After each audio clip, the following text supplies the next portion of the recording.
जय श्री कृष्ण भक्तों। ओम नमो भगवते वासुदेवाय नमः। भाद्रपद मास की पूर्णिमा का दिन सनातन धर्म में अत्यंत शुभ और पवित्र माना गया है। यह वह दिन है जब भक्तजन स्नान, दान और पूजन के द्वारा अपने जीवन को पवित्र करते हैं और हर प्रकार की मनोकामना पूर्ति की आशा करते हैं। भाद्रपद पूर्णिमा पर विशेष रूप से उमा महेश्वर व्रत करने का विधान है। मान्यता है कि इस दिन भगवान शिव और माता पार्वती के साथ साथ भगवान विष्णु तथा माता लक्ष्मी की विधि पूर्वक पूजा करने से जीवन के सभी दुख, दरिद्रता और संकट समाप्त हो जाते हैं और सुख समृद्धि का आगमन होता है। चंद्रमा को अर्घ्य देने का भी इस दिन विशेष महत्व है, क्योंकि चंद्रदेव शांति और शीतलता के प्रतीक हैं। इस दिन का व्रत केवल सांसारिक सुख ही नहीं देता, बल्कि पूर्व जन्म के पापों और दोषों से भी मुक्ति दिलाता है। पुराणों में कहा गया है कि जो इस व्रत को श्रद्धापूर्वक करता है, उसकी खोई हुई वस्तु या पद भी वापस मिल जाती है और जीवन में फिर से उजाला भर जाता है। तो आज हम आपको पूर्णिमा की बड़ी ही दुर्लभ कथा सुना रहे हैं। तो आप लोग बड़ी ही श्रद्धा और प्रसन्न चित्त मन से इन कथाओं को पूरा अवश्य सुनिए। इसी व्रत से जुड़ी एक पौराणिक कथा नारद पुराण और मत्स्य पुराण में विस्तार से वर्णित है। कथा के अनुसार एक बार महर्षि दुर्वासा जी, जो अपने तप और क्रोध के लिए प्रसिद्ध माने जाते हैं, भगवान शिव के दर्शन के लिए कैलाश पर्वत पर पहुँचे। वहाँ उन्होंने भगवान शंकर और माता पार्वती का दर्शन किया और अत्यंत प्रसन्न हुए। शिव जी ने अपनी कृपा से पारिजात पुष्पों से बनी एक दिव्य माला दुर्वासा ऋषि को प्रदान किया, जिसे ऋषि ने बड़े प्रेम और श्रद्धा से स्वीकार कर लिया। दर्शन करने के पश्चात दुर्वासा जी वहां से निकलकर विष्णु लोक की ओर बढ़ने लगे, क्योंकि वे श्रीहरि से भी मिलना चाहते थे। मार्ग में उन्हें इंद्रदेव मिले। दुर्वासा जी ने प्रसन्नता से वह माला इंद्र को भेंट कर दिया। यह माला सामान्य नहीं थी, बल्कि अमरत्व और समृद्धि का प्रतीक मानी जाती थी। इसमें पारिजात के दिव्य पुष्प थे, जो क्षय या मुरझाते नहीं थे। इसे धारण करने वाले पर सदा माता लक्ष्मी की कृपा बनी रहती थी। यही कारण था कि जब इंद्र को यह माला दी गई तो यह उनके लिए ईश्वर और लक्ष्मी का प्रतीक बन गई थी। किंतु इंद्रदेव, जो अपने पद और ऐश्वर्य के कारण अहंकार में रहते थे, उस माला का महत्व न समझ सके और उसे अपने गज ऐरावत के सिर पर सजा दिया। यह देखा दुर्वासा ऋषि क्रोधित हो उठे। उन्होंने इंद्र से कहा, हे इंद्र, यह माला भगवान शिव की कृपा से प्राप्त हुआ है। इसका स्थान तुम्हारे हृदय पर होना चाहिए था, लेकिन तुमने इसे अपने हाथी को पहना दिया। यह शिव का अपमान है और इस अपमान के कारण मैं तुम्हें शाप देता हूँ कि लक्ष्मी तुम्हारा त्याग कर देगी, तुम्हारा ईश्वर नष्ट हो जाएगा और तुम इंद्रासन से भी वंचित हो जाओगे, क्योंकि इंद्र ने अहंकारवश उस माला को अपने गज ऐरावत के मस्तक पर डाल दिया था। यह देखकर दुर्वासा ऋषि ने इसे शिव की अव अवमानना माना और उन्हें शाप दे दिया कि लक्ष्मी इंद्र लोक का त्याग कर देंगे और इंद्रासन भी उनसे छीन जाएगा। यह वचन सुनते ही इंद्र भयभीत हो गए। लक्ष्मी और राज्य के चले जाने का संकट उन्हें सताने लगा। वे तुरंत ऋषि दुर्वासा के चरणों में गिर पड़े और क्षमा याचना करने लगे। इंद्र ने विनम्र होकर पूछा, गुरुदेव, मुझे इस शाप से मुक्ति पाने का उपाय बताइए। दुर्वासा जी का क्रोध शांत हुआ और उन्होंने कहा, हे इंद्र, तुम्हें भाद्रपद पूर्णिमा के दिन उमा महेश्वर व्रत करना होगा। इस व्रत में भगवान शिव और माता पार्वती की विधि पूर्वक पूजा करनी होगी, तभी तुम्हें अपनी खोई हुई लक्ष्मी, राज्य और ईश्वर पुनः प्राप्त होगा। इंद्र ने दुर्वासा जी के बताए अनुसार विधिवत व्रत किया और श्रद्धा पूर्वक भगवान शिव तथा माता पार्वती की आराधना की। उनकी भक्ति से प्रसन्न होकर उमा महेश्वर ने इंद्र को पुनः लक्ष्मी और राज प्रदान किया और इंद्रलोक में सुख समृद्धि लौट आई। तभी से इस व्रत की महिमा चतुर्दिक फैली और यह विश्वास दृढ़ हुआ कि जो भी इस दिन श्रद्धा और भक्ति से स्नान, दान, पूजन और व्रत करता है, उसके जीवन से दरिद्रता, दुख और संकट समाप्त हो जाते हैं। साथ ही मनोकामनाएं पूर्ण होती हैं और जीवन में सुख शांति का वास होता है। इसीलिए भाद्रपद पूर्णिमा पर यह व्रत करना और कथा सुनना विशेष रूप से फलदायी है। भाद्रपद मास की पूर्णिमा को भाद्रपद पूर्णिमा या भादव पूनम कहा जाता है और इसी दिन से पितृपक्ष की शुरुआत मानी जाती है। इस कारण इसे पितर पूर्णिमा भी कहते हैं। मान्यता है कि इस दिन स्नान, दान, श्राद्ध और पितरों को तर्पण करने से उनकी आत्मा को शांति मिलती है और वे आशीर्वाद देकर अपने वंशजों के जीवन में सुख समृद्धि लाते हैं। भाद्रपद पूर्णिमा के अगले दिन से श्राद्ध पक्ष आरंभ होता है, जो पूरे 16 दिन चलता है। इस अवधि में पितरों के निमित्त जल, पिंडदान, तर्पण और दान पुण्य करने का विशेष महत्व होता है। शास्त्रों के अनुसार जिन पितरों की आत्माएं अभी तक तृप्त नहीं हुई है, वे इस पक्ष में अपने वंशजों के पास आती हैं और उनकी ओर से किए गए श्राद्ध से तृप्त होकर संतुष्ट हो जाती हैं। इसीलिए भाद्रपद पूर्णिमा का दिन पितृपक्ष का द्वार माना जाता है और इस दिन का पूजन, दान तथा पितृ तर्पण जीवन में पितरों की कृपा और मोक्ष दिलाने वाला होता है। प्रेम से बोलिए जय श्री हरि विष्णु। अब आइए सुनते हैं पूर्णिमा की वह पौराणिक व्रत कथा जिसे 32 पूर्णिमा की कथा भी कहा जाता है।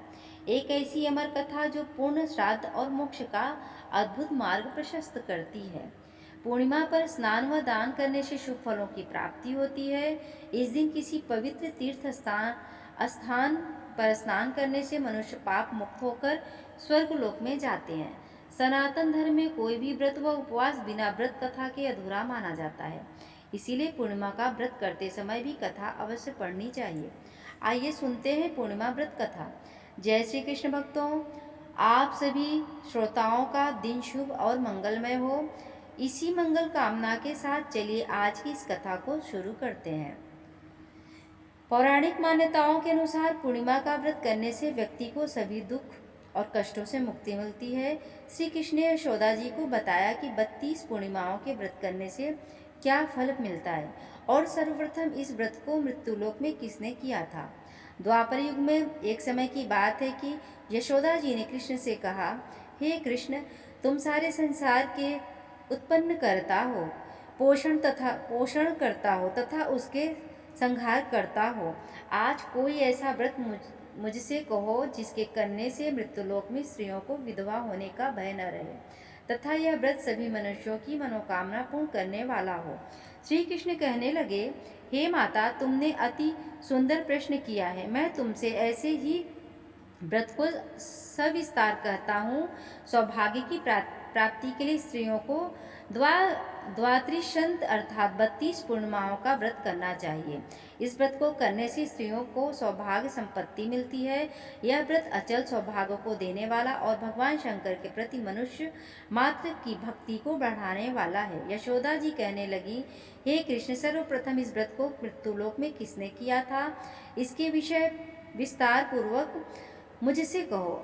श्री कृष्ण जी कहने लगे कि इस भूमंडल पर एक अत्यंत प्रसिद्ध राजा चंद्रहास से पालित अनेक प्रकार के रत्नों से परिपूर्ण कार्तिका नाम की एक नगरी थी। वहाँ धनेश्वर नाम का एक ब्राह्मण था और इसकी स्त्री अति सुशील रूपवती थी। दोनों ही उस नगरी में बड़े प्रेम के साथ रहते थे। घर में धन धान्य आदि की कोई कमी नहीं थी। उनको एक बड़ा दुख था, उनके कोई संतान नहीं थी, जिस वजह से वह बहुत दुखी रहते थे। एक दिन एक बड़ा तपस्वी योगी उस नगरी में आया। वह योगी बाकी सभी घरों से भिक्षा मांगकर भोजन किया करता था, लेकिन उस ब्राह्मण के घर से भिक्षा नहीं मांगा करता था। एक दिन योगी गंगा किनारे भिक्षा मांगकर प्रेम पूर्वक खा रहा था कि धनेश्वर ने योगी को यह सब करते देख लिया। सब कार्य किसी प्रकार से देख लिया। अपनी भिक्षा अनादर से दुखी होकर धनेश्वर योगी से बोले, और सभी घरों से भिक्षा लेते हैं परंतु मेरे घर की भिक्षा कभी भी नहीं लेते, इसका कारण क्या है। योगी कहने लगा कि आपके धर्म हमें इस बात की आज्ञा नहीं देता है, क्योंकि अभी आप गृहस्थ जीवन में एक सुख से वंचित हैं। आपके घर संतान होने पर मैं आपके घर से भी भिक्षा स्वीकार कर लूँगा। उन्होंने कहा कि जिसे संतान नहीं है उसके घर से भिक्षा लेने से मेरे भी पतित हो जाने का भय है। धनेश्वर यह सब बात सुनकर बहुत दुखी हुआ और हाथ जोड़कर योगी के पैरों पर गिर पड़ा तथा दुखी मन से कहने लगा कि आप मुझे संतान प्राप्ति के उपाय बताइए। आप सर्वज्ञ हैं, मुझ पर अवश्य ही यह कृपा कीजिए। धन की मेरे घर में कोई कमी नहीं है, लेकिन मैं संतान न होने के कारण अत्यंत दुखी हूँ। आप मेरे इस दुख का हरण कीजिए। यह सुनकर योगी कहने लगे, तुम चंडी की आराधना करो। घर पहुंचकर उन्होंने यह सारी बात अपनी पत्नी को बताई और खुद वन में चला गया। वन में पहुंचकर उसने चंडी की आराधना की और उपवास किया। चंडी ने 16 दिन उसको सपने में दर्शन दिए और कहा कि हे धनेश्वर, जा तेरे पुत्र होगा, लेकिन उसकी आयु सिर्फ 16 वर्ष की होगी। 16 वर्ष की आयु में ही उसकी मृत्यु हो जाएगी। अगर तुम दोनों स्त्री और पुरुष 32 पूर्णिमाओं का व्रत करोगे तो यह दीर्घायु हो जाएगा। जितनी तुम्हारा सामर्थ्य हो उतने दिए जलाकर शिव जी का पूजन करना, लेकिन पूर्णमासी 32 ही होनी चाहिए। सुबह होते ही तुम्हें इस स्थान के पास एक आम का पेड़ दिखाई देगा। उस पर चढ़कर एक फल तोड़कर अपने घर चले जाना। अपनी स्त्री को इस बारे में बताना। सुबह स्नान होने के बाद वह स्वच्छ होकर शंकर जी का ध्यान करके उस फल को खा ले। तब शंकर भगवान की कृपा से उसको गर्भ हो जाएगा। जब ब्राह्मण सुबह उठा तो उसे उस स्थान पर आम का पेड़ दिखाई दिया और वह उससे फल तोड़ने के लिए चढ़ा, लेकिन वह पेड़ पर चढ़ नहीं पा रहा था। यह देखकर उसे बड़ी चिंता हुई। उसने भगवान गणेश की उपासना की और कहा कि हे दयानिधे, अपने भक्तों के विघ्नों का नाश करके उनके मंगल कार्य को करने वाले, दुष्ट का नाश करने वाले, रिद्धि सिद्धि देने वाले, आप मुझे इतना बल दें कि मैं अपनी मनोकामना पूरी कर सकूं। इसके बाद वह पेड़ से फल तोड़कर अपनी पत्नी के पास पहुंचा। उसकी पत्नी ने अपने पति के कहे अनुसार इस फल को खा लिया और वह गर्भवती हो गई। देवी की कृपा से उसे बहुत सुंदर पुत्र पैदा हुआ। उसका नाम उन्होंने देवी दास रखा। माता पिता के हर्ष और शोक के साथ वह बालक बढ़ने लगा। भगवान की कृपा से बालक बहुत ही सुंदर था, सुशील और पढ़ाई लिखाई में भी बहुत ही निपुण था। दुर्गा जी के कथानुसार उसकी माता ने 32 पूर्णमासी का व्रत रख जैसे ही 16वां वर्ष लगा, दोनों पति पत्नी बहुत दुखी हुए। कहीं उनके पुत्र की मृत्यु न हो जाए। उन्होंने सोचा कि अगर उनके सामने यह सब हुआ तो वह कैसे देख पाएंगे। तभी उन्होंने देवीदास के मामा को बुलाया और 1 वर्ष के लिए देवीदास को काशी में पढ़ने के लिए भेज दिया। 1 वर्ष के बाद उसे वापस लेकर आ जाना। देवीदास अपने मामा के साथ एक घोड़े पर सवार होकर चल दिया। उसके मामा को भी यह बात पता नहीं थी। दोनों पति पत्नी ने 32 पूर्णमासी का व्रत पूरा किया। दूसरी तरफ मामा और भांजा दोनों रात गुजारने लगे। रास्ते में एक गांव में रुके। उस दिन उस गांव में ब्राह्मण की कन्या का विवाह होने वाला था। जिस धर्मशाला में वह वर और बारात के बाकी लोग रुके हुए थे, उसी धर्मशाला में देवीदास और उसका मामा ठहर गए। उधर कन्या को तेल आदि चढ़ने के बाद जब लग्न का समय आया तो वर की तबीयत खराब हो गई। वर के पिता ने अपने परिवार वालों से विचार विमर्श करके कहा कि यह देवीदास मेरे पुत्र जैसा ही है, मैं इसके साथ लगन करा दूं और बाद में बाकी सारे काम मेरे बेटे के साथ पूरे होंगे। ऐसे कहने के बाद वर के पिता देवीदास को मांगने के लिए उसके मामा के पास गए और उन्हें सारी बात बताई। मामा ने कहा कि कन्यादान में जो कुछ भी मिलेगा वो हमें दे दिया जाए। वर के पिता ने बात स्वीकार कर ली। इसके बाद देवीदास का विवाह कन्या के साथ संपन्न हो गया। इसके बाद वह अपनी पत्नी के साथ भोजन न कर सका और मन में विचार करने लगा कि न जाने यह किसकी पत्नी होगी। यह सोचकर उसकी आंखों में आंसू आ गए। तब वधू ने पूछा कि क्या बात है, आप उदास क्यों हैं? तब उसने सारी बातें पत्नी को बता दी। तब कन्या कहने लगी, यह ब्राह्मण विवाह के विपरीत है।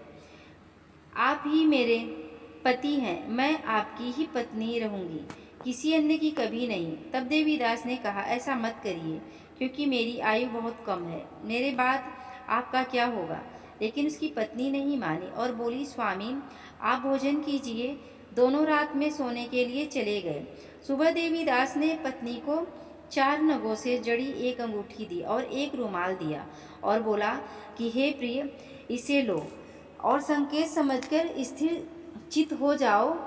मेरे मरण और जीवन जानने के लिए एक पुष्प वाटिका बना लो, उसमें सुगंधित वाली एक नव मल्लिका लगा लो, उसको प्रतिदिन जल से सींचा करो और आनंद के साथ खेलो कूदो। जिस दिन समय और जिस दिन मेरा प्राणांत होगा, उस दिन यह फूल सूख जाएंगे। जब यह फिर से हरे हो जाएं तो जान लेना मैं जीवित हूँ। यह समझाकर वह वहाँ से चला गया। इसके बाद जब वह और बाकी बाराती मंडप में आए तो कन्या ने उसे देखकर कहा कि ये मेरा पति नहीं है, मेरे पति वह हैं जिनके साथ रात में विवाह हुआ है। इसके साथ मेरा विवाह नहीं हुआ है। अगर यह वही है तो यह बताए कि मैंने इसे क्या दिया है। साथ ही कन्यादान के समय के आभूषण मिले, उन्हें दिखाएं। कन्या की ये सारी बातें सुनकर वह कहने लगा कि मैं यह सब नहीं जानता।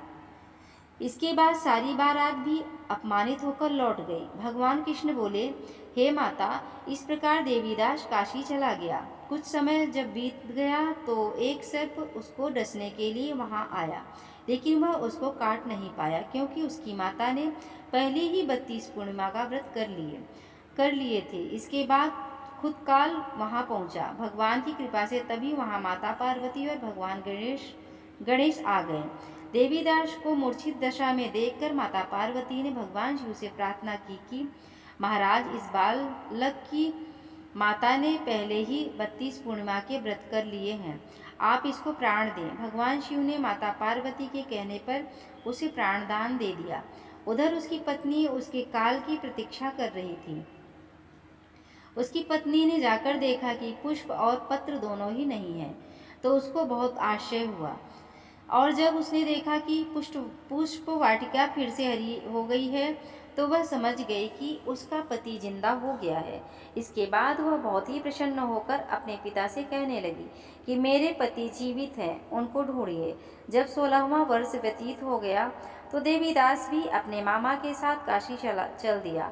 इधर उसकी पत्नी ने परिवार वाले उन्हें ढूंढने के लिए जा ही रहे थे कि उन्होंने देखा कि देवीदास और उसका मामा उधर ही आ रहे थे। उसको देखकर उनके ससुर बहुत प्रसन्न हुए और उसे अपने घर ले आए। वहाँ सारा नगर इकट्ठा हो गया और कन्या ने भी उसे पहचान लिया। देवीदास इसके बाद अपनी पत्नी और मामा को लेकर वहाँ से चल दिया। उसके ससुर ने भी उसे बहुत धन देकर दहेज दिया। जब वह अपने घर की तरफ चल रहा था तो उसके माता पिता को लोगों ने खबर कर दी, तुम्हारा पुत्र देवीदास अपनी पत्नी और मामा के साथ आ रहा है। ऐसा समाचार सुनकर पहले तो उन्हें विश्वास नहीं हुआ, लेकिन जब देवीदास आया और उसने अपने माता पिता के पैर छुए तो देवीदास के माता पिता ने उनका माथा चूमा और दोनों को अपने सीने से लगा लिया। दोनों के आने की खुशी में धनेश्वर ने बहुत दान दक्षिणा ब्राह्मणों को दी। श्री कृष्ण जी कहने लगे कि इस तरह धनेश्वर को 32 पूर्णिमों का व्रत के प्रभाव से संतान प्राप्ति हुई। जो स्त्रियां इस व्रत को करती हैं वह जन्म जन्मांतरों तक वैधव्य का दुख नहीं भोगती हैं और सदैव सौभाग्यवती रहती हैं। यह मेरा वचन है। यह व्रत संतान देने वाला और सभी मनोकामनाओं को पूरा करने वाला है। प्रेम से बोलिए जय श्री हरि विष्णु, जय श्री कृष्ण, जय हो, ओम नमो नारायणाय। ऐसे ही और भी रोचक और आध्यात्मिक वीडियो के लिए चैनल को सब्सक्राइब कर लें। दोस्तों, आपको ये कथा कैसी लगी कृपया कमेंट करके ज़रूर बताइए। वीडियो पसंद आया हो तो लाइक करें और अपने दोस्तों के साथ शेयर करें। कमेंट बॉक्स में जय श्री कृष्णा लिखना ना भूलें। फिर मिलते हैं एक और दिलचस्प वीडियो के साथ। धन्यवाद। जय श्री कृष्णा। राधे राधे।